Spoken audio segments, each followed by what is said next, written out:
प्रेममयी राधा राधा प्रेममयो हरि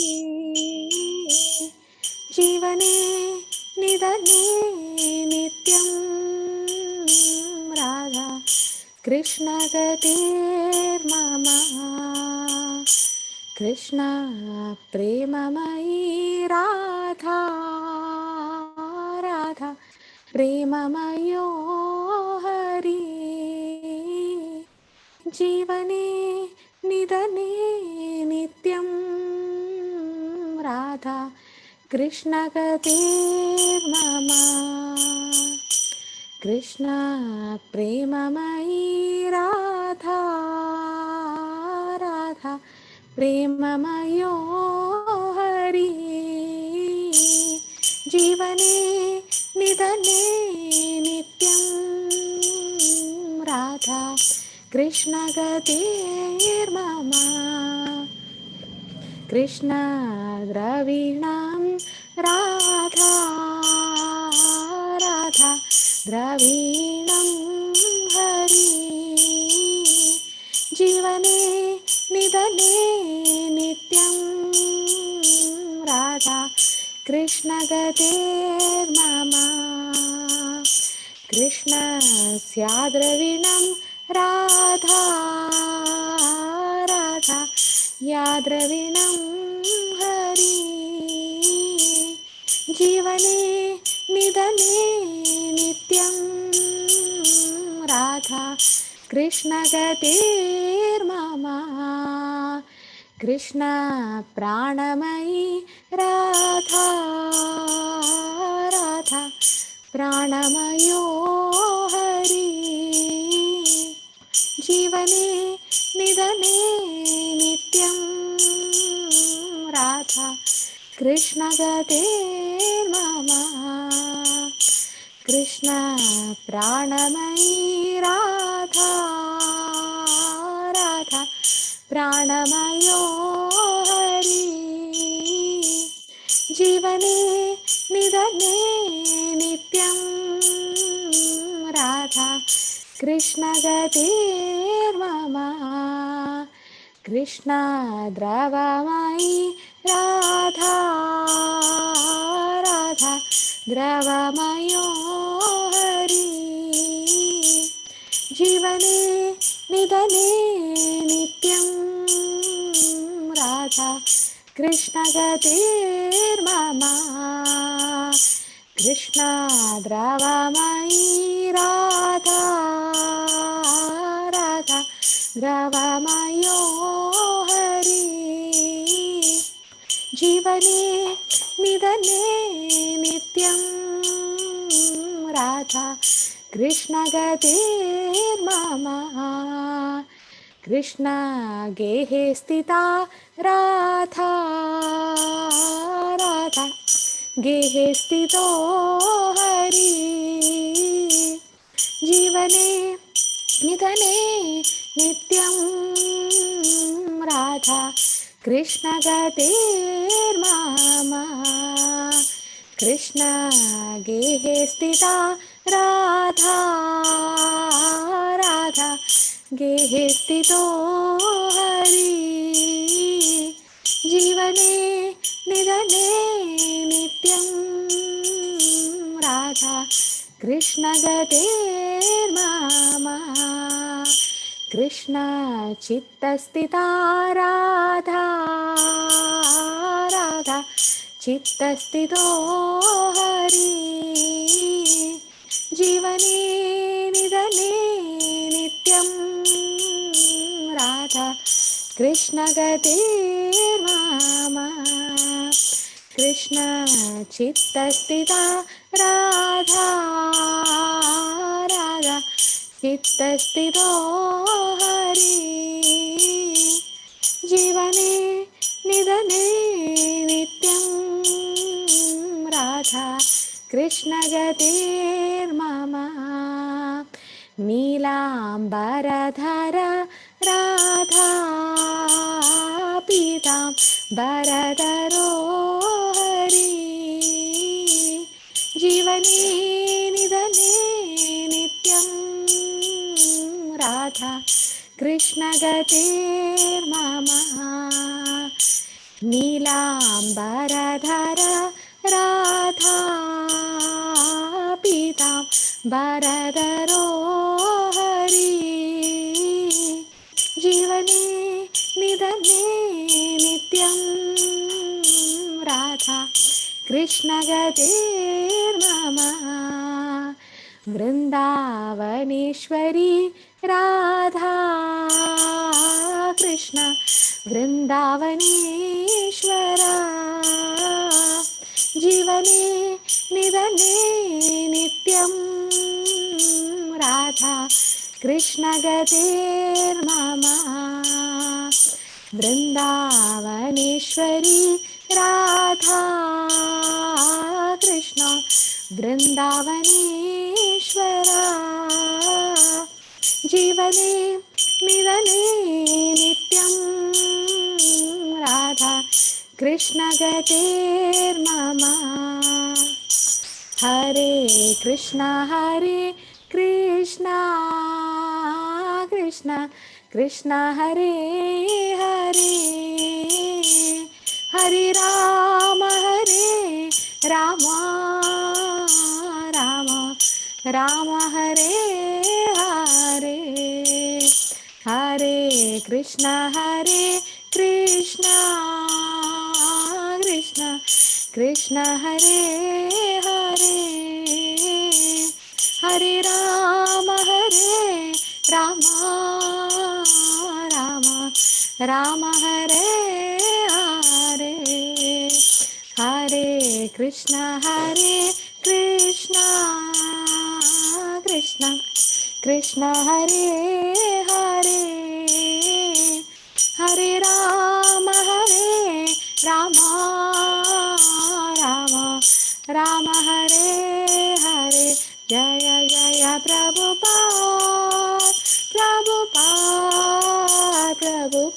जय श्रील प्रभुपाद जय जय गुरुदेव जय जय गुरुदेव नित्य गौर हरि बोल नित्य गौर हरि बोल।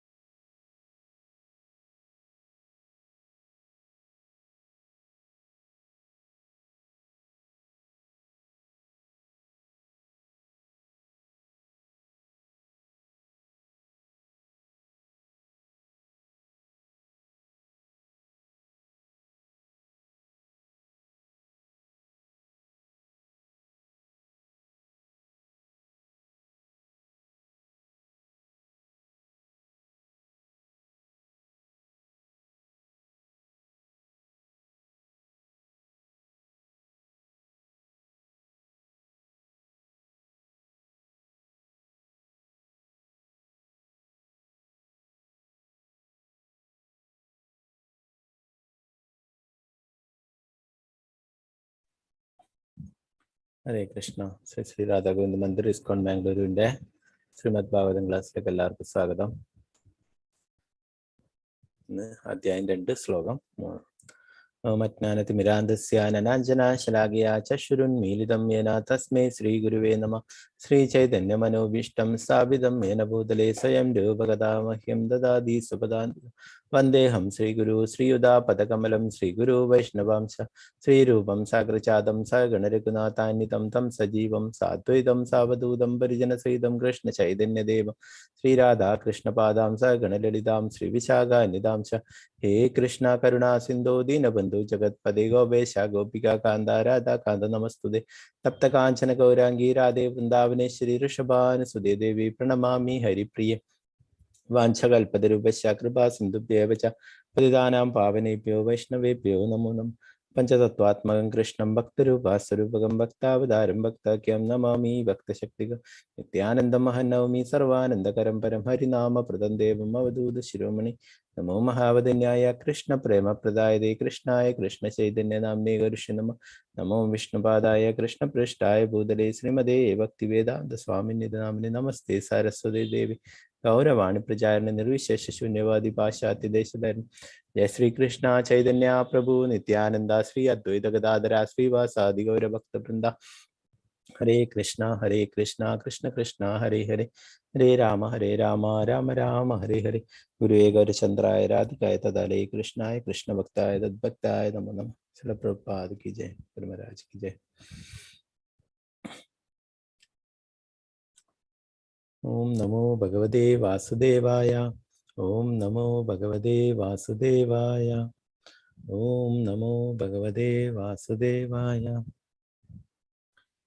स्वानुभवमखिल श्रुतिसारमेघा मध्यात्ममी अध्यात्मदीपमदितीर्षदां तमोन्दं संसारिणीं करुणयाः पुराणगुह्यं तं व्याससूनुमुपयामि गुरुं मुनीनां। यं सानुभवमखिल श्रुतिसारमेघा मध्यात्मदीपमदितीर्षदां तमोन्दं संसारिणीं करुणयाः पुराणगुह्यं तं व्याससूनुमुपयामि गुरुं मुनीनां। यस्वानुभवमखिल श्रुतिसारमेका मध्यात्मदीपमदितीर्षदां तमोन्दं संसारिणीं करुणयाः पुराणगुह्यं तं व्याससूनुमुपयामि गुरुं मुनीनां।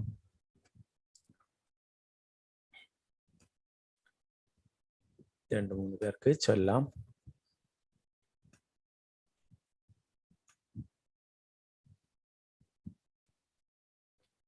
सुवर्ण प्रभु माता जी। हरे कृष्णा। हरे कृष्णा प्रभु जी। ओम नमो भगवते वासुदेवाय। यस्वानुभवम् अखिल श्रुति सारमेघ अध्यात्मदीपम् अदितितीर्षतां तमोन्धं संसारिणां करुणयाः पुराणगुह्यं तं व्याससूनुमुपयामि गुरुं मुनीनां। हरे कृष्णा। पद्मकुमारी माता जी। हरे कृष्णा। हरे कृष्णा। हरे कृष्णा प्रभु जी। हाँ चलिकोळु। ओम नमो भगवते वासुदेवाय। यस्वानुभवमखिल श्रुतिसारमेका मध्यात्मदीपमदितीर्षदां तमोन्धं संसारिणां करुणयाः पुराणगुह्यं तं व्याससूनुमुपयामि गुरुं मुनीनां। हरे कृष्णा प्रभु। हरे कृष्ण। मालती माता जी। हरे कृष्णा। ओम नमो भगवते वासुदेवाय। यासानुभवमखिल श्रुतिसारमेका मध्यात्मदीपमदितीर्षदां तमोन्धं संसारिणां करुणयाः पुराणगुह्यं तं व्याससूनुमुपयामि गुरुं मुनीनाम्। हरे कृष्ण। सिंधुराणी माता जी। हरे कृष्ण। हरे कृष्णा प्रभु जी। ओम नमो भगवते वासुदेवाय। यस्वानुभवमखिल श्रुतिसारमेघ अध्यात्मदीपमदितीर्षदां तमोन्दं संसारिणां करुणयाः पुराणगुह्यं तं व्याससूनुमुपयामि गुरुं मुनीनां। हरे कृष्णा। हरे कृष्ण। शारदा माता जी। हरे कृष्ण। हरे कृष्ण। चलिकोळु माता जी। ओम नमो भगवते वासुदेवाय। यस्वानुभवमखिल श्रुतिसारमेघ मध्यात्मदीपमदितीर्षदां तमोन्धं संसारिणां करुणयाः पुराणगुह्यं तं व्याससूनुमुपयामि गुरुं मुनीनां। हरे कृष्ण। हरे कृष्ण।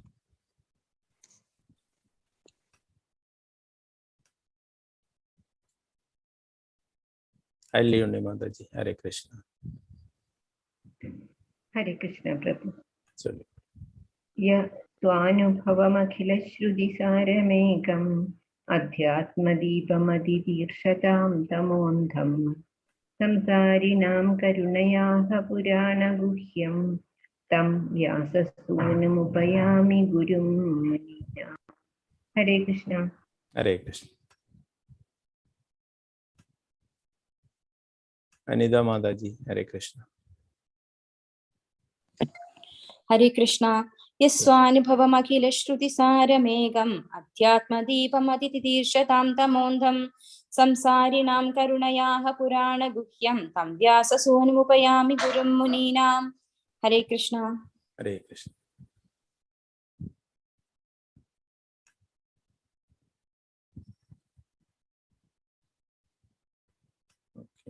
നമുക്കതിൻ്റെ ഭാവാർത്ഥം വായിക്കാം. മറ്റുള്ളവർക്ക് അതിൻ്റെ വേർഡ് ടു വേർഡ് മീനിങ് നോക്കാം. യാ ആരോ, അവൻ, സ്വാനുഭവം സ്വന്തം അനുഭവത്തിലൂടെ, അഖില അഖില, ശ്രുതി വേദങ്ങൾ, ഏകം ഏക, അധ്യാത്മ ആത്മീയ, ദീപം ദീപം, അതിതീർഷതാം തരണം ചെയ്യാൻ ആഗ്രഹിക്കുന്ന, തമഹ അന്തം ഭൗതികാസ്തിത്വ കൊടും അന്ധകാരം, സംസാരിണാം ഭൗതികവാദിയായ മനുഷ്യന്റെ, കരുണയാ അഹേതുകമായ കൃപയാൽ, ആഹ അരുളി ചെയ്തു, പുരാണ വേദ പരിശിഷ്ടങ്ങളായ പുരാണങ്ങൾ, ഗുഹ്യ അതീവ രഹസ്യമായ, തം അങ്ങേക്ക്, വ്യാസസൂനു വ്യാസവത്സൻ, ഉപയാമി ഞാൻ സാദരം പ്രണമിക്കുന്നു, ഗുരും ആത്മീയാചാര്യൻ, മുനീനാം മുനിശ്രേഷ്ഠന്മാർ. വിവർത്തനം ഭാവാർത്ഥമേ ശ്രീ ഭക്തി വേദാന്ത സ്വാമി ശ്രീല പ്രഭുപാദ് കി ജയ്. ഭൗതികാസ്തിത്വത്തിന്റെ കൊടും തമോ തലങ്ങളെ തരണം ചെയ്യാൻ യത്നിച്ചുകൊണ്ടിരിക്കുന്ന മൂഢ ഭൗതികവാദികൾക്ക് അഹേതുകമായ അപാര കൃപയാൽ സ്വ അനുഭവങ്ങളിലൂടെ സാംശീകരിച്ച വേദവിജ്ഞാന ഉത്തമാംശമായ ഈ അതീവ രഹസ്യ പരിശിഷ്ടം അരുളി ചെയ്ത വ്യാസദേവസുതനും അഖില മുനിശ്രേഷ്ഠരുടെ ആത്മീയ ആചാര്യനുമായ ശുകദേവ ഗോസ്വാമിയെ ഞാൻ സാദരം പ്രണമിക്കുന്നു.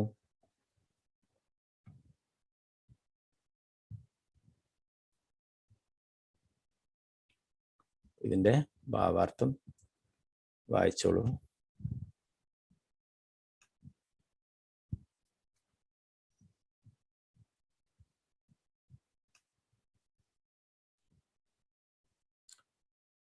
രാജി മാതാജി, ഹരേ കൃഷ്ണ. വിവർത്തനം ഭാവാർത്ഥം വായിച്ചോളൂ. ഈ ശ്ലോകത്തിലെ ശ്രീല സൂത ഗോസ്വാമി ശ്രീമദ് ഭാഗവതത്തിലെ സമ്പൂർണ്ണ അവതരണങ്ങളെയും പ്രായോഗികമായി സംഗ്രഹിച്ചിരിക്കുന്നു. വേദാന്ത സൂത്രങ്ങളുടെ സ്വാഭാവികമായ അനുബന്ധ വ്യാഖ്യാനമാണ് ശ്രീമദ് ഭാഗവതം. വേദവിജ്ഞാനത്തിന്റെ ഉത്തമാംശത്തെ ഉന്നം വെച്ചുകൊണ്ട് വ്യാസദേവനാൽ രചിക്കപ്പെട്ടതാകുന്നു വേദാന്ത സൂത്രങ്ങൾ അഥവാ ബ്രഹ്മസൂത്രങ്ങൾ. ഈ ഉത്തമാംശത്തിന്റെ സ്വാഭാവിക വ്യാഖ്യാനമാണ് ശ്രീമദ് ഭാഗവതം. വേദാന്ത സൂത്രത്തിന്റെ പരിപൂർണമായി സാക്ഷാത്കരിച്ച ആചാര്യനായിരുന്നു ശ്രീല ശുകദേവ ഗോസ്വാമി. തൽഫലമായി അദ്ദേഹം ശ്രീമദ് ഭാഗവതത്തെ സ്വയം സാക്ഷാത്കരിച്ചു. അജ്ഞതയെ പൂർണ്ണമായും തരണം ചെയ്യാൻ ആഗ്രഹിക്കുന്ന സംഭ്രാന്തരായ ഭൗതികവാദികൾക്കുമേലുള്ള അദ്ദേഹത്തിന്റെ അഹേതുകമായ കാരുണ്യം പ്രകടിപ്പിക്കാനാണ് ഈ അതീവ രഹസ്യജ്ഞാനം ശ്രീല ശുകദേവ ഗോസ്വാമി ആദ്യമായി വിശദീകരിച്ചത്. ഹരേ കൃഷ്ണ. ഹരേ കൃഷ്ണ. ഭൗതികവാദിക്ക് സന്തോഷമായി കഴിയാനാകുമെന്ന് തർക്കിക്കുന്നതിൽ യാതൊരു അർത്ഥവുമില്ല. ഒരു ഭൗതിക സൃഷ്ടിക്കും ശ്രേഷ്ഠനായ ബ്രഹ്മദേവൻ മുതൽ നിസ്സാരനായ കുറുമ്പിനു വരെ സദാ സന്തോഷവാനായി കഴിയാൻ സാധ്യമല്ല. ആനന്ദത്തിനായി നിശ്ചിത പദ്ധതികൾ ഏവരും ആസൂത്രണം ചെയ്യാൻ പ്രയത്നിക്കുന്നു. എന്നാൽ ഭൗതിക പ്രകൃതിയുടെ നിയമങ്ങൾ ഏവരെയും നിരാശരാക്കുന്നു. ആകയാലാണ് ഭൗതിക ലോകത്തെ ഈശ്വര സൃഷ്ടിയുടെ ഏറ്റവും ഇരുണ്ട തലം എന്ന് വിശേഷിപ്പിക്കുന്നത്. എന്നിരുന്നാലും അസന്തോഷവാനായ ഭൗതികവാദി അതിൽ നിന്നും പുറത്തു വരാൻ ആഗ്രഹിക്കുന്ന പക്ഷം സ്വതന്ത്രനാകാൻ സാധ്യമാണ്. നിർഭാഗ്യവശാൽ അത്രയ്ക്ക് മൂഢരാകാൻ മോചനം പോലും അവർ ആഗ്രഹിക്കുന്നില്ല. ആകയാൽ കള്ളിച്ചെടി ആസ്വദിച്ചു തിന്നുന്ന ഒട്ടകത്തോട് അവരെ സാദൃശ്യപ്പെടുത്തിയിരിക്കുന്നു. രക്തം പുരണ്ട കള്ളിച്ചെടിയുടെ സ്വാദിഷ്ടപ്പെടുന്ന ഒട്ടകം ഉള്ളുകളാൽ തന്റെ നാക്ക് മുറിപ്പെടുമ്പോഴുണ്ടാകുന്ന രക്തത്തിന്റെ സ്വാദാണ് താൻ ആസ്വദിക്കുന്നത് എന്ന സത്യം മനസ്സിലാക്കുന്നില്ല. അതേപോലെ ഭൗതികവാദിക്ക് സ്വന്തം രക്തം തേൻ പോലെ മധുരിക്കുന്നു. സ്വന്തം സൃഷ്ടികളാൽ നിരന്തരം പീഡിപ്പിക്കപ്പെടുന്നുണ്ടെങ്കിലും അവൻ രക്ഷ നേടാൻ ആഗ്രഹിക്കുന്നില്ല. അത്തരം ഭൗതികവാദികളാണ് കർമ്മികൾ. 100,000 കർമ്മികളിൽ നൂലാമാലകളിൽ നിന്നും സ്വതന്ത്രനാകാൻ അഭിലഷിക്കുകയുള്ള അത്തരം വിവേകികൾ ജ്ഞാനികളാകുന്നു. വേദാന്ത സൂത്രം അവരെ ഉദ്ദേശിച്ചിട്ടുള്ളതാണ്. തത്വദീക്ഷയില്ലാത്ത മനുഷ്യർ വേദാന്ത സൂത്രത്തെ ദുരുപയോഗം ചെയ്യുമെന്ന പരമദിവ്യോത്തമ പുരുഷന്റെ അവതാരമാകയാൽ ശ്രീല വ്യാസദേവൻ മുൻകൂട്ടി ദർശിച്ച് സ്വയം വേദാന്ത സൂത്രത്തിന്റെ അനുബന്ധമായി ഭാഗവത പുരാണം രചിച്ചു. ബ്രഹ്മസൂത്രങ്ങളുടെ യഥാർത്ഥ വ്യാഖ്യാനമാണ് ശ്രീമദ് ഭാഗവതമെന്ന് സുവ്യക്തമായി പ്രസ്താവിച്ചിരിക്കുന്നു. അതീന്ദ്രിയമായ മുക്താവസ്ഥ ജന്മനാ പ്രാപ്തമാക്കിയ സ്വപുത്രനായ ലീല ശുകഗോസ്വാമിക്ക് ശ്രീല വാസുദേവൻ ശ്രീമദ് ഭാഗവതം പകർന്നു നൽകി. സ്വാനുഭവത്തിലൂടെ ശ്രീല ശുകദേവ ഗോസ്വാമി ശ്രീമദ് ഭാഗവതത്തെ സാക്ഷാത്കരിക്കുകയും അനന്തരം ശ്രീമദ് ഭാഗവത വിശദീകരണം നടത്തുകയും ചെയ്തു. ശുകദേവ ഗോസ്വാമിയുടെ അഹൈതുക കാരുണ്യത്താൽ ഭൗതികാസ്തിത്വത്തിൽ നിന്നും സ്വതന്ത്രരാകാൻ ആഗ്രഹിക്കുന്ന എല്ലാ ആത്മാർത്ഥ ജനങ്ങൾക്കും ഭാഗവത് വേദാന്ത സൂത്രം ലഭ്യമാണ്. വേദാന്ത സൂത്രത്തിന്റെ അപ്രതിമമായ വ്യാഖ്യാനമാണ് ശ്രീമദ് ഭാഗവതം. വേദാന്ത സൂത്രത്തിന്റെ സ്വാഭാവികമായ വ്യാഖ്യാനത്തെ അധികരിക്കാൻ അത്യന്തം പ്രയാസമാണെന്ന് മനസ്സിലാക്കിയതിനാലാണ് ശ്രീപാദ ശങ്കരാചാര്യർ മനഃപൂർവ്വം ശ്രീമദ് ഭാഗവതത്തെ സ്പർശിക്കാത്തത്. ശങ്കരാചാര്യർ ശാരീരിക ഭാഷ്യം രചിച്ചുവെന്ന് മാത്രമല്ല, അദ്ദേഹത്തിന്റെ അവതരണമായി കരുതി കഠിനമായി എതിർത്തു മായാവാദ പ്രസ്ഥാനം. അദ്ദേഹത്തിന്റെ അനുവർത്തികൾ എന്ന് പറയപ്പെടുന്നവർ ശ്രീമദ് ഭാഗവതത്തെ ഭാഗത്തെ ഒരു നൂതന അവതരണമായി കരുതി കഠിനമായി എതിർത്തു മായാവാദ പ്രസ്ഥാനം. ഭാഗവതത്തിനെതിരായി നടത്തുന്ന പ്രചാരണങ്ങളിൽ നാം വഞ്ചിക്കപ്പെടരുത്. ഈ ആമുഖ ശ്ലോകത്തിൽ ശ്രീമദ് ഭാഗവതം പരമഹംസന്മാരെയും ആത്സര്യം എന്ന ഭൗതിക രോഗാവസ്ഥയിൽ നിന്നും പരിപൂർണ മോചനം നേടിയവരെയും ഉദ്ദേശിച്ചുള്ളതാകുന്നു. ഭൗതിക സൃഷ്ടിക്ക് അതീതനാണ് പരമദിവ്യോത്തമ പുരുഷനായ നാരായണ ഭഗവാൻ എന്ന് ശ്രീപാദ ശങ്കരാചാര്യർ തന്നെ സമ്മതിച്ചിട്ടുണ്ടെങ്കിലും മായാവാദി സന്യാസിമാർ പരമദിവ്യോത്തമ പുരുഷനോട് അസൂയയുള്ളവരാണ്. മായാവാദി സന്യാസികൾക്ക് ശ്രീമദ് ഭാഗവതം പ്രാപ്യമല്ല.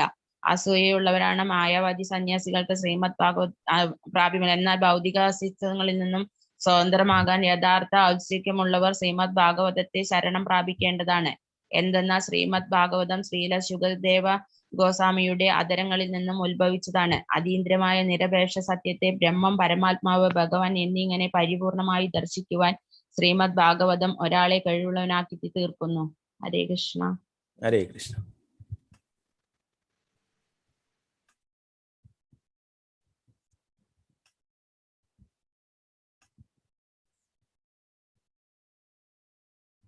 നാരായണം നമസ്കൃത്യ നരം ചൈവ നരോത്തമം ദേവീം സരസ്വതീം വ്യാസം തതോ ജയമുദിരൈ.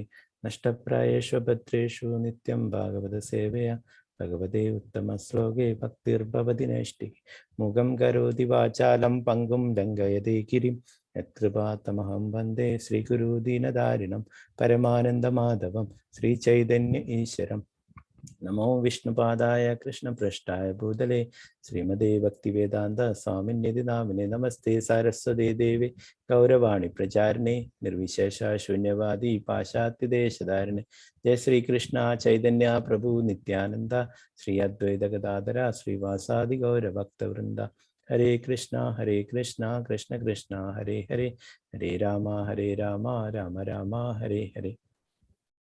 ഹരേ കൃഷ്ണ. അപ്പോൾ ഈ ശ്ലോകത്തിലും സൂത ഗോസ്വാമി തൻ്റെ ഗുരുവായിട്ടുള്ള ആചാര്യനായിട്ടുള്ള ശുകദേവ ഗോസ്വാമിയെ പ്രണമിക്കുന്നതായിട്ടാണ് നമുക്കിവിടെ കാണാൻ സാധിക്കുന്നത്, അല്ലെ. അപ്പൊ ഇവിടെ ശ്രീമദ് ഭാഗവതം എല്ലാത്തിൻ്റെയും വേദാന്ത സൂത്രത്തിന്റെ ഒക്കെ അതിൻ്റെ ഒക്കെ സത്താണ്, അല്ലെ, സാരമാണ്. അപ്പോൾ അത് ചൈതന്യ മഹാപ്രഭു തന്നെ പറഞ്ഞിട്ടുണ്ടായിരുന്നു. ഇത് ശ്രീമദ് ഭാഗവതം എന്ന് പറയുന്നത് ആ വേദാന്ത സൂത്രത്തിന്റെ പരിഭാഷയാണ്, അതിൻ്റെ സത്താണ് എന്നുള്ളത്. അപ്പോൾ അത് എല്ലാവരും അംഗീകരിച്ചിരുന്നു. ചൈതന്യ മഹാപ്രഭു ആരാണ്? കൃഷ്ണൻ തന്നെയാണ്, അല്ലെ. ചൈതന്യ മഹാപ്രഭു തന്നെ പറഞ്ഞിട്ടുണ്ട്. അപ്പൊ അതിനെ എതിർക്കാനായിട്ട് കൂടുതൽ ആൾക്കാർക്കും കഴിയില്ലായിരുന്നു. എന്താണ് അതിനെ എതിർക്കാനായിട്ട് അവർക്ക് യാതൊരു വിവരണവും നൽകാനില്ല. അപ്പൊ അത്രയും പെർഫെക്റ്റ് ആയിട്ടുള്ളതാണ് ഈ ശ്രീമദ് ഭാഗവതം എന്ന് പറയുന്നത്. നമ്മൾ തന്നെ പഠിച്ചു, അല്ലെ.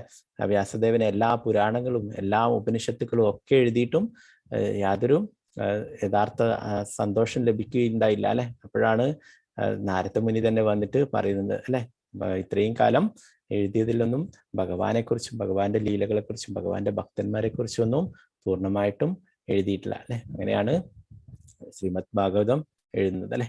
അപ്പൊ ഇവിടെ ഭൗതികവാദിക്ക് എന്താണ്, അവർ ഭൗതികമായിട്ടുള്ള വസ്തുക്കളിൽ സന്തോഷം കണ്ടെത്തുന്നു, അല്ലെ. അതിനെ കുറിച്ചിട്ട് ഇവിടെ പറയുന്നു. എന്താണ് ഒരു ഉദാഹരണം പറയുന്നു, കള്ളിച്ചെടിയുടെ ഉദാഹരണം. മരുഭൂമിയിൽ എന്താ ഉണ്ടാവുക? കള്ളിച്ചെടിയാണ് ഉണ്ടാവുക, അല്ലെ. അപ്പോൾ അത് തിന്നും, ഒട്ടകം അത് തിന്നുമ്പോൾ കള്ളിച്ചെടിയുടെ മുള്ളു കൊണ്ടിട്ട് ഒട്ടകത്തിന്റെ നാവ് മുറിഞ്ഞിട്ട് അത് രക്തം കുടിക്കും. അപ്പൊ ആ ഒട്ടകം കരുതുന്നു ഇത് കള്ളിച്ചെടിയുടെ ജ്യൂസാണ്, അപ്പൊ അത് നല്ല സ്വാദുണ്ടെന്ന് വിചാരിച്ചിട്ട് കുടിച്ചുകൊണ്ടേയിരിക്കും. എന്താണ് കുടിക്കുന്നത്? അത് ആ ഒട്ടകത്തിന്റെ തന്നെ നാവ് മുറിഞ്ഞിട്ടുള്ള രക്തമാണ്, അല്ലെ, വായ മുറിഞ്ഞിട്ടുള്ള രക്തമാണ് അത് കുടിക്കുന്നത്. അപ്പൊ അതേപോലെ ഭൗതികവാദികള് ഭൗതികമായിട്ടുള്ള കാര്യങ്ങൾക്ക് അത് ആസ്വദിക്കാനായിട്ട് ഇത്രയും വിലപ്പെട്ടിട്ടുള്ള ഈ മനുഷ്യജന്മം, അല്ലെ, അത് ഇല്ലാതാക്കുന്നു. അതിനെ കുറിച്ച് പ്രഭുപാദരൊക്കെ പറയും. എന്താണ് ചന്ദനമരം അല്ലെ, ചന്ദനമരം നമ്മൾ എന്തിനാണ് ഉപയോഗിക്കുക? അത് നമ്മൾ ചന്ദനം തൊടാനും അല്ലെ, ചന്ദനം അരക്കാനും അതിനൊക്കെയാണ്, അത് ചന്ദന തൈലം ഉണ്ടാക്കാൻ അതിനൊക്കെയാണ് ഉപയോഗിക്കുക അല്ലെ. അത്രയും അമൂല്യമായിട്ടുള്ള വസ്തുവാണ് അല്ലെ. അതാരെങ്കിലും അടുപ്പ് കത്തിക്കാൻ എടുക്കുമോ? വിറക് കത്തിക്കാനായിട്ട് ചന്ദനം, അതിന്റെ പ്രാധാന്യം അറിയാത്ത ആള് അത് ഒരു വിറകായിട്ട് കരുതിയിട്ട് അടുപ്പ് കത്തിക്കല, വിറക് കത്തിക്കും. അപ്പോ അത് യഥാർത്ഥത്തിൽ അറിയുന്ന ആൾക്ക് അത് അത്രയും മൂല്യമുള്ള വസ്തുവാണ് അല്ലെ. അപ്പൊ അതുപോലെ നമ്മുടെ മനുഷ്യജന്മം എന്ന് പറയുന്നത് അത്രയും അമൂല്യമായിട്ടുള്ളതാണ് അല്ലെ. അത് മനസ്സിലാക്കാത്ത കർമ്മികള്, ഭൗതികവാദികള്, അവര് ആ ഭൗതികമായിട്ടുള്ള വസ്തുക്കളിൽ മാത്രം ശ്രദ്ധ വെൽക്കുന്നു അല്ലെ. മറ്റു ആധ്യാത്മിക വിഷയങ്ങളിലേക്കൊന്നും അവരുടെ ശ്രദ്ധ തിരിയുന്നില്ല. ഇപ്പൊ ഇവിടെ ശങ്കരാചാര്യരെ കുറിച്ചും പറയുന്നല്ലേ. ശങ്കരാചാര്യർ എന്താണ്? മായാവാദി ആചാര്യനാണ് അല്ലെ. എങ്കിലും ഈ ശ്രീമദ് ഭാഗവത്തെ അദ്ദേഹവും അംഗീകരിക്കുന്നു അല്ലെ. അദ്ദേഹം മറ്റുള്ളതൊക്കെ പറയുന്ന അദ്വൈത സിദ്ധാന്തം പ്രചരിപ്പിക്കുന്നുണ്ടെങ്കിലും അദ്ദേഹം അവസാനമായിട്ട് എന്താ പറയുന്നത്? ഗോവിന്ദനെ ഭജിക്കാനായിട്ടാണ് പറയുന്നത് അല്ലെ. അവിടെ ഒരു ബ്രാഹ്മണൻ കുറെ എന്താണ് സംസ്കൃത ശ്ലോകങ്ങളും മറ്റുള്ളതൊക്കെ പഠിക്കുന്നു ഒരു പണ്ഡിതനാവാൻ വേണ്ടിയിട്ട്. അപ്പോ അദ്ദേഹത്തോട് പറയുന്നു അല്ലെ, നിന്നെ ഈ അവസാന കാലത്ത് നിന്റെ ഈ വ്യാകരണം നിന്നെ രക്ഷിക്കില്ല അല്ലെ. ഗോവിന്ദം ഭജ, ഗോവിന്ദം എന്ന് പറയുന്നത് അല്ലെ. ഗോവിന്ദം ഭജ മൂഢമതേ, നീ വിഡ്ഢിയായിട്ടുള്ള മനുഷ്യ, നീ ഗോവിന്ദനെ ഭജിക്കൂ അല്ലെ. നിന്റെ അവസാന നിമിഷം നിന്റെ ഈ വ്യാകരണം ഒന്നും നിന്നെ രക്ഷിക്കില്ല എന്ന് പറയുന്നത് അല്ലെ. അപ്പൊ അദ്ദേഹത്തിന്റെ ശങ്കരാചാര്യർ മാതാവിനും ഒരു പ്രാർത്ഥന പറഞ്ഞു കൊടുത്തിട്ടുണ്ടായിരുന്നു. അതിലും ഭഗവാനെ ഭജിക്കാനായിട്ട് പറയുന്നു. അപ്പൊ ശങ്കരാചാര്യർ യഥാർത്ഥത്തിൽ ശിവന്റെ തന്നെ അവതാരമാണ് അല്ലെ. ഭഗവാൻ തന്നെയാണ് ഇവനെ ശിവനെ ഇവിടെ അദ്വൈത ഫിലോസഫി പ്രചരിപ്പിക്കാൻ അയച്ചിട്ടുണ്ടായിരുന്നത്. എന്താണ്? ശ്രീബുദ്ധൻ വന്നിട്ട് പശുക്കളെയും മറ്റു മൃഗങ്ങളെയൊക്കെ യജ്ഞത്തിന്റെ പേര് പറഞ്ഞിട്ട് കൊന്നു തിന്നുന്നത്, അത് ഇല്ലാതാക്കാനായിട്ട്, മൃഗങ്ങളെയൊക്കെ ബലി കൊടുക്കുന്നത് ഇല്ലാതാക്കാൻ വേണ്ടിയിട്ട്, അത് നിർത്തിക്കാനായിട്ടാണ് ശ്രീബുദ്ധനായിട്ട് ഭഗവാൻ തന്നെ വന്നിട്ടുള്ളത്. അപ്പം നിങ്ങൾ ഇതൊന്നും ചെയ്യേണ്ട ആവശ്യമില്ല എന്ന് പറഞ്ഞിട്ട് അവരെ കൊണ്ട് അങ്ങനെയുള്ള മൃഗബലി അതൊക്കെ ഇല്ലാതാക്കി. പിന്നീട് വീണ്ടും എല്ലാവരെയും ഇങ്ങനെ ഇതിലേക്ക് കൊണ്ടുവരാനായിട്ടാണ് ശങ്കരാചാര്യർ വന്നിട്ടുള്ളത്. ശിവൻ തന്നെയാണ് ശങ്കരാചാര്യരായിട്ട് അവതരിച്ചിട്ടുള്ളത്. അത് ഭഗവാൻ അയച്ചിട്ടുള്ളത് തന്നെയാണ് അല്ലെ. അപ്പോൾ ഭഗവാന്റെ പ്രിയ ഭക്തൻ വൈഷ്ണവാനാം യഥാശംഭു, ശിവൻ തന്നെയാണ്. അപ്പോൾ ഭഗവാന്റെ പ്രിയ ഭക്തൻ തന്നെയാണ് അല്ലെ. അപ്പൊ അതെന്തുകൊണ്ടാണ് അങ്ങനെ വെച്ച് കഴിഞ്ഞാല് ഭഗവാനിൽ വിശ്വാസമില്ലാത്തവര് അങ്ങോട്ട് പോയിക്കോട്ടെ, വിശ്വാസമുള്ളവര് കൂടുതൽ പഠിക്കും അല്ലെ, കൂടുതൽ അറിയാനായിട്ട് ശ്രമിക്കും. ഭഗവാന് നമ്മൾ ഒന്നാണെന്ന് പറഞ്ഞാൽ എല്ലാ എന്ന് പറഞ്ഞിട്ട് അവരത് സ്ഥിരീകരിക്കാനായിട്ട് കൂടുതൽ പരിശ്രമിക്കും അല്ലെ, അത് വ്യക്തമാക്കാനായിട്ട് കൂടുതൽ പരിശ്രമിക്കും. അപ്പോ അത്രയും എന്താണ് അതിന്റെ നല്ല ആൾക്കാർ മാത്രം, ഭഗവാനിൽ വിശ്വാസം ഇല്ലാത്തവര് അത് ആ സിദ്ധാന്തം അദ്വൈതം ഉൾക്കൊണ്ടിട്ട് പോയിക്കോട്ടെ. അല്ല, ഭഗവാനിൽ കൂടുതൽ വിശ്വാസമുള്ളവര് അവര് കൂടുതൽ മനസ്സിലാക്കിയിട്ട് ഭക്തിയിലേക്ക് മുന്നേറാനായിട്ടാണ് ശങ്കരാചാര്യർ അങ്ങനെ പ്രചരിപ്പിച്ച് വരികയുണ്ടായത്. അപ്പൊ ഇന്ന് കുറെ വിശേഷങ്ങളുള്ള ഒരു ദിവസമാണ്. അപ്പൊ നമുക്ക് നമ്മുടെ ആചാര്യന്മാരും പിന്നെ സാക്ഷാൽ വൃന്ദാവനത്തിലുള്ള രാധാരമണിന്റെ ഒക്കെ ആവിർഭാവ ദിനമാണ്. നമുക്ക് അതിനെ കുറിച്ചിട്ട് കുറച്ച് കാര്യങ്ങൾ ചർച്ച ചെയ്യാം.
ഹരേ കൃഷ്ണ.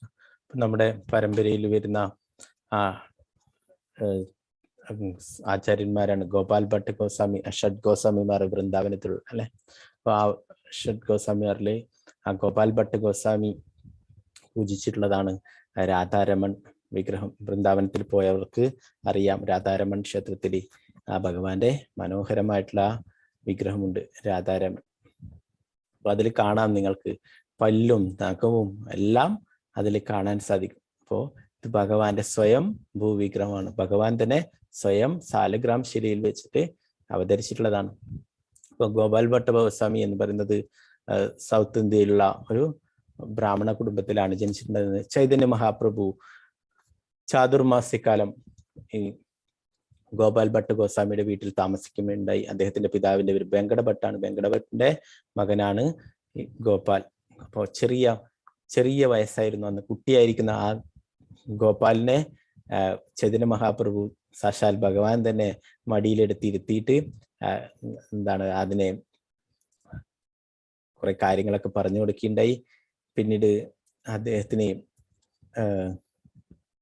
ദീക്ഷയൊക്കെ കൊടുക്കുകയുണ്ടായി. വൃന്ദാവനത്തിലേക്ക് പോവാൻ പറഞ്ഞേക്കുകയുണ്ടായി. അപ്പോൾ പിന്നീട് വൃന്ദാവനത്തിലേക്ക് പോവുകയുണ്ടായി. അവിടെ പോയിട്ട് കുറെ ശാസ്ത്രങ്ങളൊക്കെ എഴുതാനും ഭഗവാന്റെ ഹരിനാമം പ്രചരിപ്പിക്കാനൊക്കെ ആയിട്ട് പറയുകയുണ്ടായി. അപ്പൊ അങ്ങനെ അത് പ്രകാരം വൃന്ദാവനത്തിൽ പോവുകയും അവിടെ യമുനയുടെ തീരത്തായിട്ട് അവിടെ താമസിക്കുകയും അങ്ങനെ ഭഗവാന്റെ സന്ദേശങ്ങളൊക്കെ പ്രചരിപ്പിക്കുകയും ഗ്രന്ഥങ്ങളൊക്കെ എഴുതുകയും ചെയ്യുകയുണ്ടായി. അപ്പോ ഭഗവാൻ തന്നെ ഒരു ദിവസം എന്താണ് ചൈതന്യ മഹാപ്രഭു ലീലകള് അവസാനിപ്പിച്ച് ഗോലോക വൃന്ദാവനത്തിലേക്ക് പോയിട്ടുണ്ടായിരുന്നു.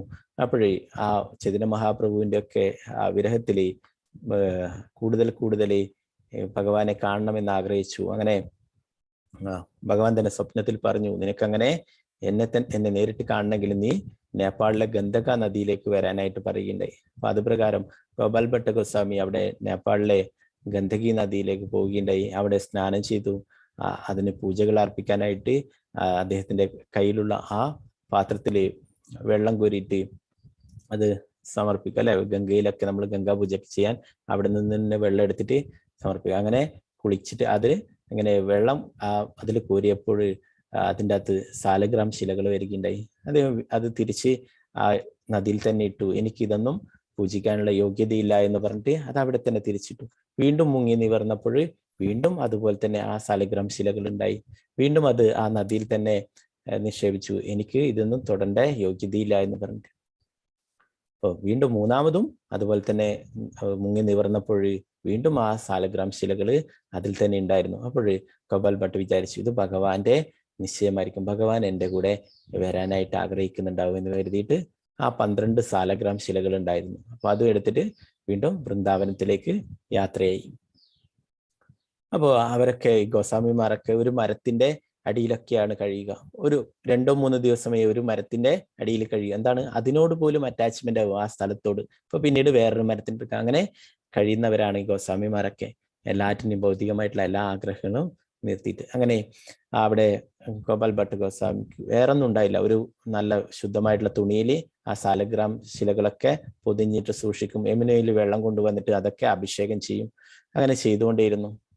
ഒരിക്കലും ഒരു ധനികനായിട്ടുള്ള ഒരു ഭക്തൻ ഒരു സേട്ട് അവിടേക്ക് വരികയും കുറച്ച് ആഭരണങ്ങളും ഭഗവാനെ അണിയിക്കാനായിട്ട് ആഭരണങ്ങളും വസ്ത്രങ്ങളും ഒക്കെ കൊടുക്കുകയുണ്ടായി. അപ്പോ അദ്ദേഹം പറഞ്ഞു, ഗോപാൽ ഭട്ട് ഗോസ്വാമിക്ക് അത് നൽകിയപ്പോൾ ഗോപാൽ ഭട്ട് ഗോസ്വാമി പറഞ്ഞു, എൻ്റെ അടുത്ത് ഭഗവാന്റെ വിഗ്രഹമൊന്നുമില്ല, എൻ്റെ അടുത്തുള്ളത് സാലഗ്രാം ശിലകളാണ്. സാലഗ്രാം ശിലകൾ പല രൂപത്തിലായിരിക്കും അല്ലെ, റൗണ്ടായിട്ടും പരന്ന ഷേപ്പിൽ അങ്ങനെയൊക്കെ ആണ് ഉണ്ടാവുക അല്ലെ. അപ്പോൾ അതിനെ അലങ്കരിക്കൽ വസ്ത്രങ്ങളും ആഭരണങ്ങളൊക്കെ ഇട്ട് അലങ്കരിക്കാൻ ബുദ്ധിമുട്ടാണ് അല്ലെ. അപ്പൊ പറഞ്ഞു, ഇത് മറ്റാർക്കെങ്കിലും കൊടുത്തുള്ളൂ, ഇത് എനിക്ക് ഉപയോഗിക്കാനായിട്ട് സാധിക്കില്ല, എൻ്റെ അടുത്ത് സാലഗ്രാം ശിലകളാണുള്ളത്. അപ്പോൾ അങ്ങനെ പറഞ്ഞിട്ട് ആ സേട്ടിനോട് പറയുന്നുണ്ട്. എന്നാൽ അദ്ദേഹം ആ ഭക്തൻ ധനികനായിട്ടുള്ള ഭക്തൻ പറഞ്ഞു, ഇത് ഇവിടെ വെച്ചോളൂ, കുഴപ്പമില്ല, നിങ്ങൾ ഇവിടെ സൂക്ഷിച്ചോളൂ, നിങ്ങൾക്ക് സാധിക്കുമ്പോൾ ഇത് അലങ്കരിക്കാം എന്ന് പറഞ്ഞിട്ട് അദ്ദേഹം അത് കൊടുത്തിട്ട് പോവുകയുണ്ടായി. ഇപ്പൊ ഗോപാൽ ഭട്ട് ഗോസ്വാമി അന്ന് രാത്രിയിൽ ചിന്തിച്ചു, ഭഗവാനെ, എനിക്ക് അങ്ങ് നരസിംഹ ഭഗവാനായിട്ടൊക്കെ അവതരിക്കുകയുണ്ടായി. ആ ദുഷ്ടനായിട്ടുള്ള ഹിരണ്യകശിപുവിന് പോലും അങ്ങ് ദർശനം നൽകുകയുണ്ടായി. എനിക്കെന്താണ് അങ്ങയുടെ ആ സ്വന്തം രൂപത്തിൽ എൻ്റെ മുന്നിൽ വരാത്തത്, എനിക്കെന്താണ് ദർശനം നൽകാത്തത് എന്നൊക്കെ ആഗ്രഹിച്ചുകൊണ്ട് അദ്ദേഹം കിടക്കുകയുണ്ടായി. അപ്പൊ ആ സാലഗ്രാം ശിലകളൊക്കെ ഒരു തുണിയിൽ ഭദ്രമായിട്ട് പൊതിഞ്ഞിട്ട് അതിനൊക്കെ ഉറക്കി കിടത്തിയിട്ട് ഗോപാൽ ഭട്ടയും ഉറങ്ങുകയുണ്ടായി. പിറ്റേ രാവിലെ യമുനയിലൊക്കെ പോയിട്ട് കുളിച്ചിട്ടൊക്കെ വന്ന് തിരിച്ചു നോക്കിയപ്പോൾ ആ തുണി തുറന്നു നോക്കിയപ്പോൾ അതില് ഭഗവാന്റെ മനോഹരമായിട്ടുള്ള രൂപം കാണാനായിട്ട് സാധിച്ചു. ഒരു സാലഗ്രാം ശില, ആ 12 സാലഗ്രാം ശിലയില് ഒരു സാലഗ്രാം ശില, ദാമോദർ ശില, അത് സ്വയം ഭഗവാനായിട്ട് മാറുകയുണ്ടായി. യഥാർത്ഥത്തിലുള്ള പല്ലും നഖവും ഒക്കെയുള്ള ആ വിഗ്രഹം ഇവിടെ നിങ്ങൾക്ക് കാണാം. ഭഗവാന്റെ പല്ലും നഖവും ഒക്കെയുള്ള എന്താണ് ഭഗവാന്റെ ആ മനോഹരമായിട്ടുള്ള രൂപം ഗോപാൽ ഭട്ട ഗോസ്വാമിയുടെ മുന്നിൽ അവതരിച്ചു. അപ്പോ അത് എല്ലാവരും അറിഞ്ഞ്, എല്ലാ ഗോസ്വാമിമാരും എല്ലാവരും ഭക്തന്മാരൊക്കെ അവിടെ വരികയുണ്ടായി. അപ്പോൾ അങ്ങനെ സങ്കീർത്തനമൊക്കെ ചെയ്യുകയുണ്ടായി. അപ്പോൾ ആ ഗോപാൽ ഭട്ട ഗോസ്വാമി പിന്നീട് ആ ധനികനായിട്ടുള്ള വ്യക്തി നൽകിയിട്ടുള്ള, ആ ഭക്തൻ നൽകിയിട്ടുള്ള ആഭരണങ്ങളൊക്കെ ആ വിഗ്രഹത്തിന് ചാർത്തുകയുണ്ടായി, രാധാരാമണിന്. അപ്പോൾ ആ രാധാരാമൺ ഇപ്പോഴും അവിടെയുണ്ട്, വൃന്ദാവനത്തിൽ നിധിവനിലാണുള്ളത്. ഇപ്പോൾ നിധിവനിലായതുകൊണ്ട് തന്നെ അവിടെ രാധാറാണിയെ നിങ്ങൾക്ക് കാണാൻ സാധിക്കില്ല. ഇവിടെ ഭഗവാൻ മാത്രമേ ഉള്ളൂ, എന്നാൽ രാധാറാണി എപ്പോഴും കൂടുതലുണ്ട്. ഇപ്പോൾ നമ്മൾ വൃന്ദാവനത്തിലൊക്കെ പോവുമെങ്കിൽ അവിടെ തീർച്ചയായിട്ടും കാണേണ്ടതാണ് രാധാരാമന്റെ ഈ വിഗ്രഹം. അപ്പോൾ അത്രയും ഭംഗിയുള്ളതാണ്, എല്ലാവരെയും ആകർഷിക്കുന്നതാണ് ആ വിഗ്രഹം. അപ്പൊ ഗോപാൽ ഭട്ട ഗോസ്വാമിക്ക് ഭഗവാൻ തന്നെ സ്വയം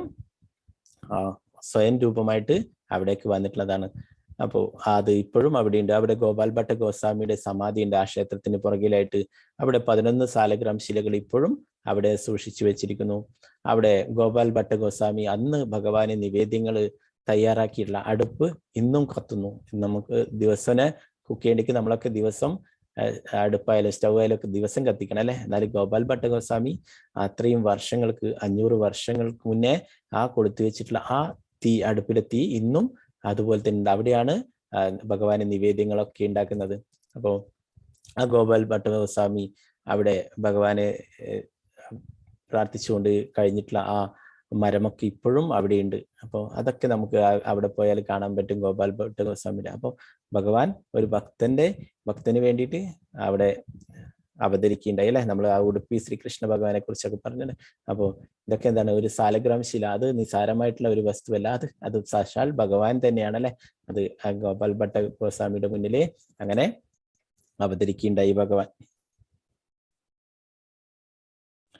പിന്നീട് ആ ഗോപാൽ ഭട്ട ഗോസ്വാമി എന്ന് പറയുന്നത് ഭഗവാന്റെ നിത്യലീലയിലുള്ള മഞ്ജരിയാണ്, ഗുണമഞ്ജരിയാണ് ഗോപാൽ ഭട്ട ഗോസ്വാമി. അപ്പൊ ഭഗവാന് അത്രയും പ്രിയപ്പെട്ടവരാണ് അല്ലെ. അപ്പൊ അതുകൊണ്ട് തന്നെ ഭഗവാൻ അവരുടെ ആഗ്രഹങ്ങളൊക്കെ സാധിച്ചു കൊടുത്തിട്ടുണ്ട് അല്ലെ. നേരത്തെ പറഞ്ഞ പോലെ ഭൗതിക ആഗ്രഹങ്ങളല്ല ഇത് അല്ലെ, ഭഗവാന് സേവനങ്ങൾ ചെയ്യാനായിട്ടാണ് ഭഗവാന്റെ ആ രൂപം എനിക്ക് കാണണമെന്ന് ആഗ്രഹിച്ചത്.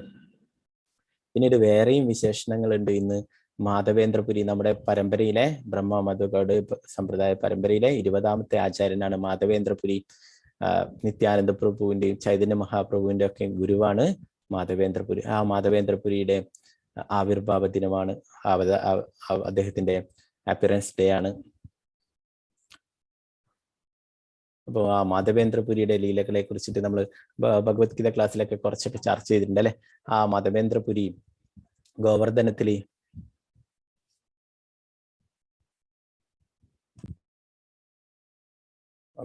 മാധവേന്ദ്രപുരി ചൈതന്യ മഹാപ്രഭുവിന്റെ ഗുരു ഈശ്വരപുരുവിന്റെ ഗുരുവാണ് മാധവേന്ദ്രപുരി. അപ്പോൾ ആ ഈശ്വരപുരിയുടെ ശിഷ്യനാണ് നിത്യാനന്ദ പ്രഭു ഒക്കെ. അപ്പോൾ നമ്മുടെ പരമ്പരയിലെ 20ാമത്തെ ആചാര്യനാണ് മാധവേന്ദ്രപുരി. അപ്പൊ ആ മാധവേന്ദ്രപുരി ഗോവർദ്ധനത്തില് അവിടെ ഭഗവാനെയൊക്കെ ധ്യാനിച്ചുകൊണ്ടിരിക്കുകയായിരുന്നു, ഭഗവാന്റെ നാമം പ്രചരിപ്പിച്ചുകൊണ്ടൊക്കെ കഴിയുകയായിരുന്നു. അപ്പൊ അങ്ങനെയുള്ള അവരൊക്കെ എന്തെങ്കിലും വീടുകളിലൊക്കെ പോയിട്ട് എന്തെങ്കിലും മധുക്കരി ചെയ്യുക എന്ന് പറയും. അവർ എന്തെങ്കിലും വീടുകളിൽ നിന്ന് ഭിക്ഷയായിട്ട് കിട്ടുന്നത് അത് ഭഗവാനെ നിവേദിച്ചിട്ടൊക്കെ കഴിക്കുമായിരുന്നു. ഒന്നും കിട്ടിയില്ലെങ്കിൽ ഒന്നും കഴിക്കില്ല, ഭഗവാന്റെ നാമം ജപിച്ചുകൊണ്ട് അവിടെ തന്നെ കഴിയുമായിരുന്നു. അങ്ങനെ ഓരോരോ മരത്തിന്റെ അടിയിലൊക്കെ ആയിട്ട് അവർ കഴിഞ്ഞിരുന്നു. അങ്ങനെ ഗോവർദ്ധനത്തിൽ അവിടെ കഴിയുന്ന അവസരത്തിൽ സാക്ഷാൽ ഭഗവാൻ തന്നെ അവിടേക്ക് ഒരു കുട്ടിയുടെ രൂപത്തിൽ അവിടേക്ക് വരികയുണ്ടായി. മാധവേന്ദ്രപുരിക്ക് അന്ന് ഒന്നും ലഭിച്ചിരുന്നില്ല, ഒന്നും കഴിക്കാതെ ഭഗവാന്റെ തിരുനാമം ജപിച്ചിരിക്കുകയായിരുന്നു. അപ്പോഴവിടെ ഒരു സുന്ദരനായിട്ടുള്ള ഒരു കുട്ടി അവിടേക്ക് വരികയുണ്ടായി, ഒരു പാത്രത്തിൽ നിറയെ പാലുമായിട്ട്. അപ്പൊ അങ്ങനെ മാധവേന്ദ്രപുരിക്ക് കൊടുക്കുകയുണ്ടായി. അപ്പോൾ എവിടെ നിന്നാണ് ചോദിച്ചപ്പോൾ ഞാനിവിടെ അടുത്ത് തന്നെ ഉള്ളതാണ്, എൻ്റെ അമ്മ കൊടുത്തയച്ചതാണ്, ആരും പട്ടിണി കിടക്കരുത്, ഒന്നും കഴിക്കാതെ എന്ന് പറഞ്ഞിട്ടാണ് ഇത് കുടിച്ചിട്ട് ഈ പാത്രം ഇവിടെ വെച്ചോളൂ, ഞാൻ വന്ന് വീണ്ടും എടുത്തോളാം എന്ന് പറയുകയുണ്ടായി. അങ്ങനെ അത് മാധവേന്ദ്രപുരിക്ക് ആ കുട്ടിയെ കണ്ടപ്പോൾ തന്നെ ഇദ്ദേഹം ഒരു സാധാരണ കുട്ടിയല്ല എന്ന് തോന്നുകയുണ്ടായി.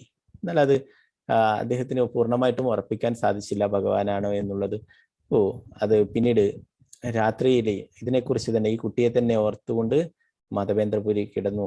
അപ്പൊ സ്വപ്നത്തില് വീണ്ടും ഇതേ കുട്ടി തന്നെ അവിടേക്ക് വരികയും മാധവേന്ദ്രപുരിയോട് പറയുകയുണ്ടായി, ഞാനാണ് നേരത്തെ വന്നിട്ടുള്ളത്, ഞാൻ ഗോപാലാണ്, ഇവിടെയുള്ള ഗോപാലാണ്, ഞാനിവിടെ ഗോവർദ്ധനത്തിന്റെ അടുത്ത് കുറ്റിക്കാട്ടിലാണ് ഉള്ളത് എന്ന് പറഞ്ഞിട്ട് മാധവേന്ദ്രപുരിയെ അവിടെ നിന്നും പിടിച്ചു കൊണ്ടുപോയിട്ട് കാണിച്ചു കൊടുക്കുകയുണ്ടായി ഉള്ള സ്ഥലം.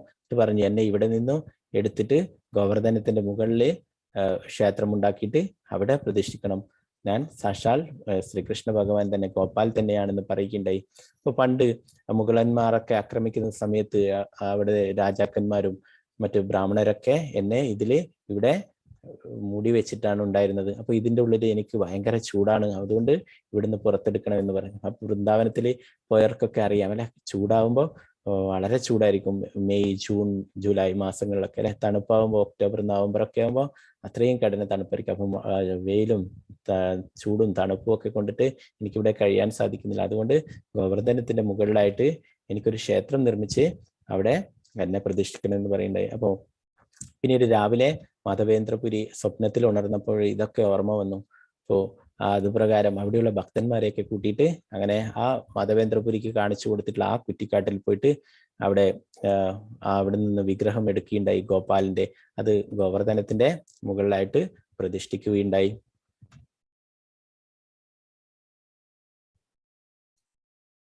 അപ്പൊ അങ്ങനെ അവിടെ വലിയൊരു അഭിഷേകം നടന്നു. പാല്, യമുനയിലെ ജലം ഇതൊക്കെ കൊണ്ട് അഭിഷേകം ചെയ്തു. പിന്നെ അവിടെയുള്ള ആ ഗ്രാമവാസികളൊക്കെ അവരൊക്കെ അറിഞ്ഞു ഭഗവാന്റെ ആ രൂപം പ്രതിഷ്ഠിക്കുന്നത്, ഭഗവാന്റെ വിഗ്രഹം പ്രതിഷ്ഠിക്കുന്നുണ്ട്. അവരൊക്കെ അന്നകൂട മഹോത്സവം എന്ന് പറയും. ധാരാളം ചോറും മറ്റുള്ള വിഭവങ്ങളൊക്കെ ഉണ്ടാക്കിയിട്ട് ഭഗവാന്റെ മുന്നിൽ സമർപ്പിച്ചു. ഒരു വലിയ മല പോലെ അങ്ങനെ ചോറൊക്കെ ഉണ്ടാക്കിയിട്ട് അന്നകൂട മഹോത്സവം എന്ന് പറയും. അങ്ങനെ ആ മഹോത്സവം എല്ലാവരും ഓരോ ദിവസവും എല്ലാ ഭക്തന്മാരും പറഞ്ഞു, ഞാൻ ഇന്ന് കൊടുക്കാം, ഞാൻ നാളെ കൊടുക്കും, അങ്ങനെ അടുത്ത ദിവസം ഞാൻ എങ്ങനെ പറഞ്ഞിട്ട് 2 വർഷത്തോളം ആ ആഘോഷം നീണ്ടു നിന്നു എന്ന് പറയുന്നത്.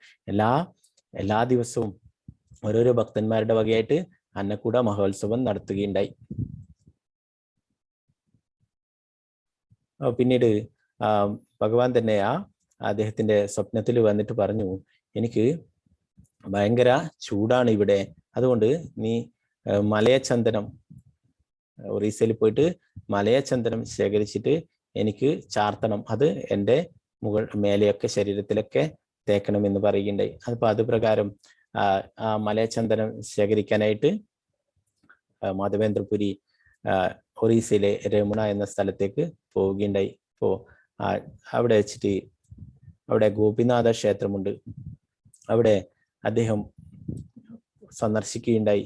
ആ അവസരത്തിൽ അവിടെ പ്രധാനപ്പെട്ട ഭഗവാന്റെ നിവേദ്യമാണ് കീർ എന്ന് പറയുന്നത്. നമ്മുടെ ഇവിടെ പാൽപ്പായസം ഉണ്ടാക്കുന്ന പോലെ പാൽപ്പായസത്തിൽ കുറെ ഡ്രൈ ഫ്രൂട്ട്സ് ഒക്കെ മുറിച്ചിട്ടുള്ള കീർ എന്ന് പറഞ്ഞിട്ടുള്ള ഒരു വിഭവം, അത് ഭഗവാന് വളരെ പ്രിയപ്പെട്ടതാണ്. അപ്പോൾ അവിടെ ആ ഗോപിനാഥന് 12 മൺപാത്രങ്ങളിലായിട്ട് അവിടെ പൂജാരി ഭഗവാനെ നിവേദിക്കാനായിട്ട് കീർ എന്നായിട്ടുള്ള ആ മധുരമായിട്ടുള്ള പായസം കൊണ്ടുപോവുകയുണ്ടായി.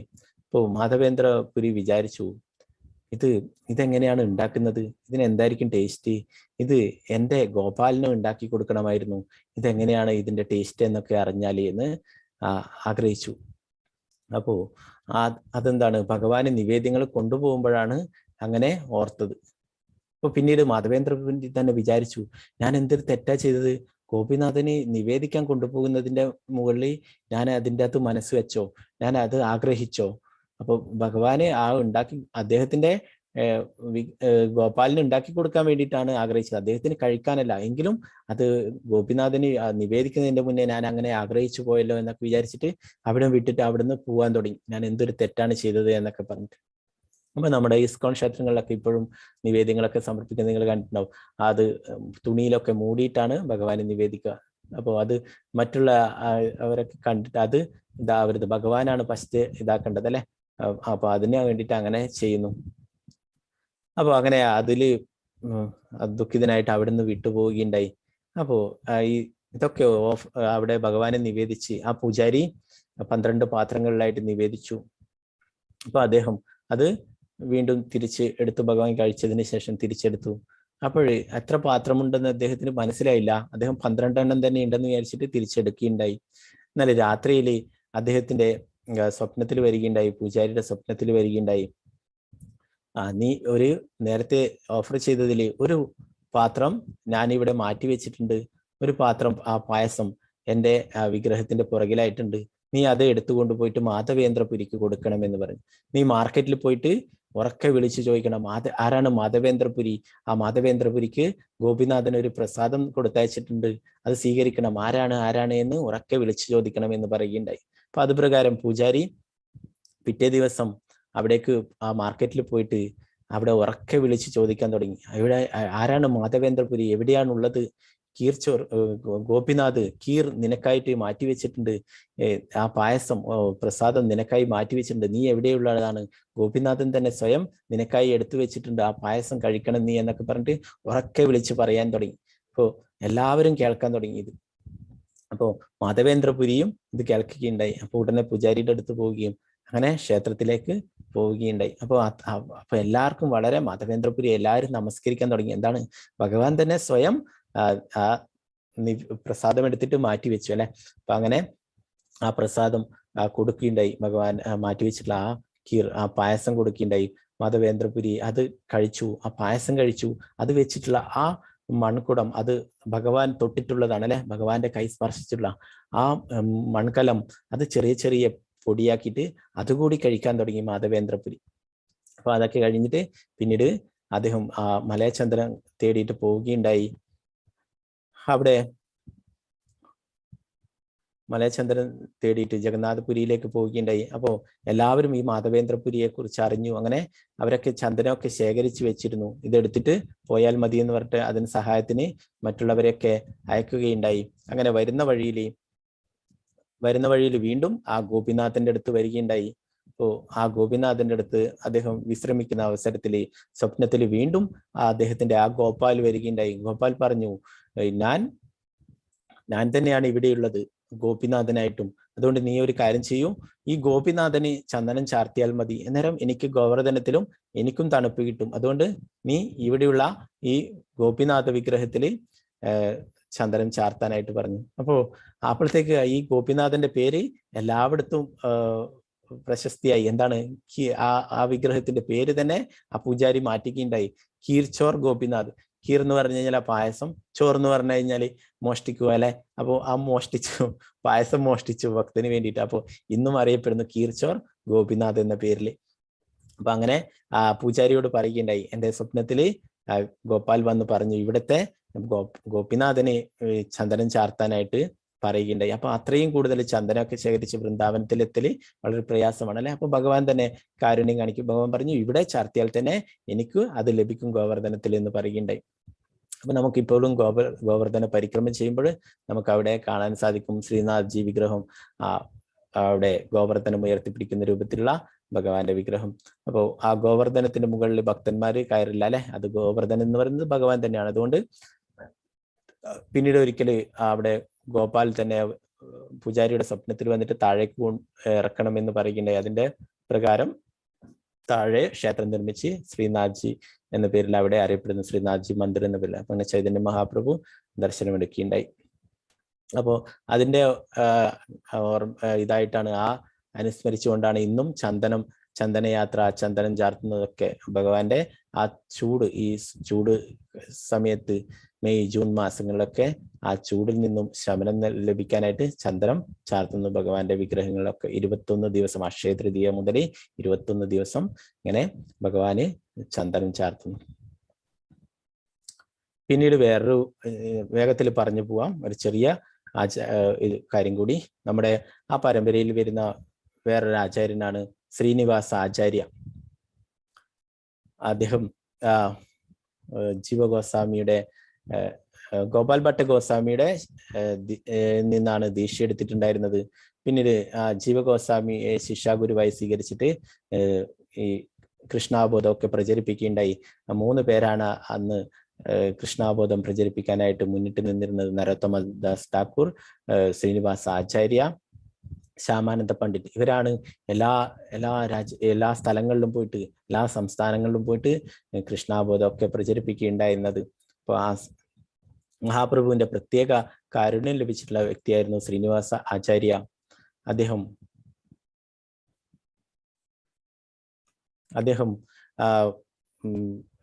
അദ്ദേഹത്തിന്റെ പിതാവ് ജഗന്നാഥപുരിയിൽ പോയിട്ട് ഭഗവാനോട് അദ്ദേഹം പ്രാർത്ഥിച്ചില്ല. അദ്ദേഹത്തിന്റെ പത്നി, അവർക്ക് മക്കളുണ്ടായിരുന്നില്ല, അങ്ങനെ വിഷമിച്ചിരിക്കുകയായിരുന്നു. അപ്പൊ അങ്ങനെ അദ്ദേഹത്തിന്റെ പത്നി മനസ്സുകൊണ്ട് ഓർത്തു, ഒരു കുട്ടി ഉണ്ടായിരുന്നെങ്കിലോ എന്ന് ഓർത്തു. അങ്ങനെ അതിന്റെ ഫലമായിട്ട് പിന്നീട് ചൈതന്യ മഹാപ്രഭുവിനെ കണ്ടുമുട്ടായി. ചൈതന്യ മഹാപ്രഭു നിങ്ങളുടെ ആഗ്രഹം സാധിക്കട്ടെ എന്ന് പറയുന്നത്. അപ്പോഴാണ് അദ്ദേഹം ഓർത്തത്, ഞാൻ അങ്ങനെ ഒന്നും പ്രാർത്ഥിച്ചില്ല, പക്ഷെങ്കിൽ അദ്ദേഹത്തിന്റെ പത്നി പ്രാർത്ഥിച്ചിട്ടുണ്ടായിരുന്നു. അപ്പൊ ചൈതന്യ മഹാപ്രഭു പറഞ്ഞ ഒരു ഉത്തമ വൈഷ്ണവൻ നിങ്ങൾക്ക് മകനായിട്ട് വരും എന്ന് പറയുകയുണ്ടായി. അപ്പോൾ അതിന്റെ ഫലമായിട്ട് അങ്ങനെ ആ കുട്ടിയെ നിങ്ങൾ വൃന്ദാവനത്തിൽ അയക്കണം എന്ന് പറയുകയുണ്ടായി. അപ്പോൾ അത് പ്രകാരം പിന്നീട് വൃന്ദാവനത്തിലേക്ക് പോവുകയുണ്ടായി. ആദ്യം അദ്ദേഹത്തിന്റെ പിതാവിന്റെ മരണശേഷം ഈ കുട്ടി ആൾക്കാരൊക്കെ പറഞ്ഞു, നിന്നെ ലഭിച്ചിട്ടുള്ളത് ഭഗവാന്റെ കാരുണ്യം കൊണ്ടാണ്, ഭഗവാന്റെ സേവനങ്ങൾ ചെയ്യാനായിട്ട് നിന്നോട് പറഞ്ഞിട്ടുണ്ടായിരുന്നു ചൈതന്യ മഹാപ്രഭു ഒക്കെ എന്ന് പറഞ്ഞു. അങ്ങനെ അദ്ദേഹം ചൈതന്യ മഹാപ്രഭുവിനെ കാണാനായിട്ട് പോവുകയുണ്ടായി. ചൈതന്യ മഹാപ്രഭുവിനെ കാണാൻ പോയപ്പോഴും ചൈതന്യ മഹാപ്രഭു ലീലകളൊക്കെ അവസാനിപ്പിച്ച് തിരിച്ചു പോയിട്ടുണ്ടായിരുന്നു. പിന്നീട് ആ പഞ്ചതത്വയില് മറ്റുള്ള 4 പേരെ കാണാനായിട്ട് ശ്രമിച്ചു. അപ്പൊ അവരൊക്കെ ലീലകൾ ചെയ്തിട്ട് തിരിച്ചു പോയിട്ടുണ്ടായിരുന്നു. പിന്നീട് അവസാനം ഗദാധര പണ്ഡിറ്റ് ഉണ്ടായിരുന്നു. ആ ഗദാധര പണ്ഡിറ്റിന്റെ അടുത്ത് പോയിട്ടുണ്ടായിരുന്നു, എനിക്ക് ദീക്ഷയൊക്കെ വേണമെന്നൊക്കെ പറഞ്ഞിട്ട്. ഗദാധര പണ്ഡിറ്റിനും അപ്പോഴും പ്രായമായിട്ടുണ്ടായിരുന്നു. ഗദാധര പണ്ഡിറ്റ് പറഞ്ഞു, എനിക്കൊരു സഹായം നീ ചെയ്യണം. അവിടെ ശ്രീമദ് ഭാഗവതം അന്നത്തെ കാലത്തൊക്കെ ഓലയിലാണ് ഉണ്ടാവുക അല്ലെ. ആ ശ്രീമദ് ഭാഗവതം എല്ലാ ദിവസവും വായിച്ച് അത് ഓരോരോ കാര്യങ്ങൾ ഓർത്തോർത്ത് കരയുമായിരുന്നു. അപ്പോ ഗദാധര പണ്ഡിറ്റ് കരഞ്ഞിട്ട് ആ കണ്ണീര് വീണിട്ട് ഓലയൊക്കെ നശിച്ചു പോയിരുന്നു. അപ്പൊ ഇതിന് പകരമായിട്ട് നീ എനിക്ക് ഇത് കൊണ്ടുതരണം, ഇതിന്റെ ഒരു കോപ്പി ബംഗാളിലുണ്ട്, അവിടെ പോയിട്ട് നീ കൊണ്ടുതരണം എന്ന് പറയുകയുണ്ടായി. അപ്പോ അങ്ങനെ ബംഗാളിലേക്ക് പോവുകയുണ്ടായി. ആ നരഹരി സർക്കാർ എന്ന് പറയുന്നവരുടെ അടുത്ത് ഇതിന്റെ ഒരു കോപ്പി ഉണ്ട്, അത് കൊണ്ടുതരണം എന്ന് പറയുകയുണ്ടായി. അങ്ങനെ അത് വാങ്ങിച്ചിട്ട് കൊണ്ടുവന്ന് നോക്കുമ്പോൾ ഗദാധര പണ്ഡിറ്റും ലീലകൾ കഴിഞ്ഞിട്ട് പോയിട്ടുണ്ടായിരുന്നു. പിന്നീട് അവരൊക്കെ പറഞ്ഞു, ഇവരുടെ ശിഷ്യന്മാരായിട്ട് 6 ഗോസ്വാമിമാരുണ്ട്, അവരെ പോയി കണ്ടോളൂ എന്ന് പറഞ്ഞു. അവരെ പോയി കാണാൻ പോയപ്പോഴും നടന്ന് പോന്നേ അല്ലെ, കുറെ വർഷങ്ങൾ കഴിഞ്ഞു. അങ്ങനെ അവിടെ പോയപ്പോൾ ഓരോരാളെ അന്വേഷിച്ചു. സനാതന ഗോസ്വാമി അന്വേഷിച്ചു, സനാതന ഗോസ്വാമി ലീലകൾ മതിയാക്കി പോയിരുന്നു. രൂപഗോസ്വാമി അന്വേഷിച്ചു, രൂപഗോസ്വാമി പോയി. അങ്ങനെ ഓരോരാളെയും അന്വേഷിച്ചപ്പോൾ അവരൊക്കെ ലീലകൾ മതിയാക്കി പോയിരുന്നു. അവസാനം ഗോപാൽ ഭട്ട് ഗോസ്വാമിയുടെ അടുത്ത് പോയിട്ട് ദീക്ഷയൊക്കെ എടുക്കുകയുണ്ടായി. പിന്നീട് ജീവഗോസ്വാമിയെ ശിക്ഷാഗുരുവായി സ്വീകരിച്ചിട്ട് പുസ്തക പ്രചരണം ഇതൊക്കെ ചെയ്യുകയുണ്ടായി. അപ്പൊ അങ്ങനെ ഒരിക്കലും ഇവര് ബംഗാളിലൊക്കെ പുസ്തകങ്ങൾ വിതരണം ചെയ്യാനായിട്ട് പോകാനായി കാളവണ്ടിയിൽ പോകുന്ന അവസരത്തിൽ അവിടെ നല്ല പട്ടിലൊക്കെ പൊതിഞ്ഞ് ബോക്സിലൊക്കെ സൂക്ഷിച്ചിട്ടാണ് ഗ്രന്ഥങ്ങളൊക്കെ കൊണ്ടുപോയിട്ടുള്ളത് പ്രചരിപ്പിക്കാനായിട്ട്. അന്ന് ഇതുപോലെ ധാരാളം ബുക്സ് ഒന്നും നമുക്ക് ലഭ്യമല്ല അല്ലെ, കുറച്ച് ഓലകളിലൊക്കെ ഉള്ളത് അത് അത്രയും ഭദ്രമായിട്ട് സൂക്ഷിച്ചിട്ട് കൊണ്ടുപോവുകയായിരുന്നു. അപ്പോൾ അവിടുത്തെ ഒരു രാജാവ് ഉണ്ടായിരുന്നു, ബീർ ഹംബീർ. അദ്ദേഹത്തിന്റെ പണി എന്ന് വെച്ച് കഴിഞ്ഞാൽ ആരെങ്കിലും പുതിയ ആൾക്കാരൊക്കെ രാജ്യത്തിൽ വരുമ്പോൾ അവരെയൊക്കെ കൊള്ളയടിക്കാനായിട്ട് സ്വന്തം സൈനികരെ തന്നെ പറഞ്ഞയക്കുമായിരുന്നു. അപ്പോൾ അതെന്നിട്ട് കൊട്ടാരത്തിലേക്ക് കൊണ്ടുവരും. പിന്നെ അവർ പരാതിയുമായിട്ട് വന്നു കഴിഞ്ഞാൽ എന്തെങ്കിലും ആ കൊള്ളയടിച്ചിൽ നിന്ന് എന്തെങ്കിലും ചെറിയൊരു പങ്ക് അവർക്ക് കൊടുക്കും. അപ്പൊ അങ്ങനെയായിരുന്നു ചെയ്തിരുന്നത്. അപ്പോൾ ഇവരുടെ ഈ കാളവണ്ടിയിൽ ഇങ്ങനെ വേറെ സ്ഥലത്തുള്ള ആള് വരുന്നുണ്ട് എന്ന് പറഞ്ഞിട്ട് അങ്ങനെ അവരെ കൊള്ളയടിക്കുകയുണ്ടായി. ഈ ബോക്സ് ഒക്കെ എടുത്തിട്ട് കൊട്ടാരത്തിലേക്ക് കൊണ്ടുപോവുകയുണ്ടായി. എന്നാൽ അത് തുറന്നു നോക്കിയപ്പോഴാണ് പട്ടിലൊക്കെ പൊതിഞ്ഞിട്ട് കുറച്ച് ഓലകൾ മാത്രം.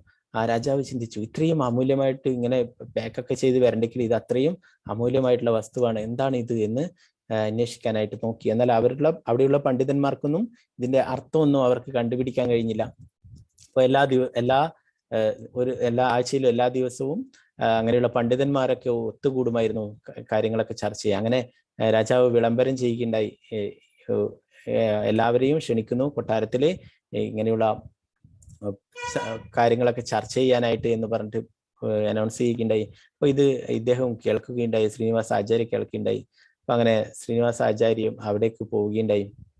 അവിടെ പോയപ്പോൾ ശ്രീനിവാസാചാര്യയുടെ കയ്യിലുണ്ടായിരുന്ന ആ ഗ്രന്ഥത്തിലുള്ള വരികൾ വായിച്ചിട്ട് അതിന്റെ അർത്ഥം പറയാനായിട്ട് പറയുന്നു. അപ്പൊ ശ്രീനിവാസ ആചാര്യ അതിന്റെ അർത്ഥം പറയണ്ടേ, മറ്റുള്ള പണ്ഡിതന്മാർക്കൊന്നും പറയാൻ സാധിച്ചില്ല. ശ്രീനിവാസ ആചാര്യ പറയുകയുണ്ടായി. ഉടനെ ആ രാജാവ് അവിടെ വന്നിട്ട് അന്വേഷിക്കണ്ടേ നിങ്ങൾ ആരാണ് എന്നൊക്കെ. അപ്പോൾ ശ്രീനിവാസ ആചാര്യ പറഞ്ഞു, ഇത് എൻ്റെ ഗ്രന്ഥങ്ങളാണ്, ഇത് മോഷ്ടിക്കപ്പെട്ടതാണ്, ഇത് എനിക്ക് തന്നെ തിരിച്ചു തരണം എന്നൊക്കെ പറയുകയുണ്ടായി. അപ്പോ അങ്ങനെ അവരെയൊക്കെ പറഞ്ഞ് മനസ്സിലാക്കി ആ ഗ്രന്ഥങ്ങളൊക്കെ കൊടുക്കുകയുണ്ടായി. അദ്ദേഹത്തിലെ ശ്രീനിവാസാചാര്യരുടെ വിശ്വാസമായിട്ട് പിന്നെ കൂടുതൽ പഠിക്കാനായിട്ട് ആ രാജാവ് ശ്രമിക്കുകയുണ്ടായി. പിന്നെ ആ രാജാവൊക്കെ ഭഗവാന്റെ ഭക്തന്മാരായി.